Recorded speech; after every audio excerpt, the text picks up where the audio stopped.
এই যে আমার ভয় লাগতেছে, এক রাষ্ট্র আরেক রাষ্ট্রের দম পাইতেছে, অস্ত্র রেডি করে ইলেছে তো ভাই। 400-500 বছরের জন্য পৃথিবী লকডাউনে থেকে যাবে। নবী বলছে ইয়াজুজ মাজুজের পর মানুষ লাকড়ি দিয়ে ভাত রাখবে। তাহলে বোঝা গেল কি দুনিয়াতে গ্যাস থাকবে না, তেল থাকবে না, হিটার, গ্যাসের চুলা এটা যে ছিল এগুলো মানুষ আর বুঝবে না। এই সুযোগ আর মানুষকে কারেন্টের সুযোগ আর দিবে না। এই মাহাদি আলাইহিস সালামের পর 40 বছর কোরআনের রাজত্ব চলি, পৃথিবী শেষ হয়ে যাবে।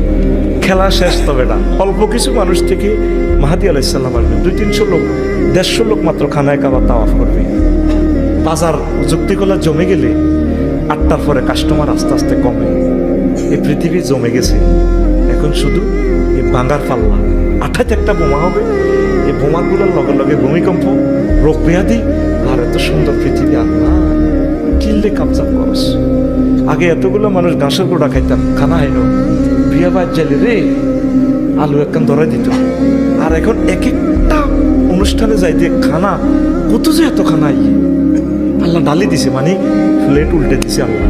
এই যে ফরাত নদীর এই পানিটা শুকাই গেছে, অধিক পরিমাণ সেখানে স্বর্ণ বাসা দিব। নবীজি বলছে স্বর্ণের পাহাড়, পৃথিবী অবাক। বহুত পাহাড় নিচে স্বর্ণের খনি, এগুলো যুদ্ধ লেগে যাবে। আজকেও সৌদি আরব দেখছি, খবরটা সত্য মিথ্যা আমি জানি না, ইয়েমেনে হামলা করছে। হায় হায় হায়, থাকবে না তো পৃথিবী। মানুষ বুঝবে না মোবাইল কারে কয়, তেল কারে কয়।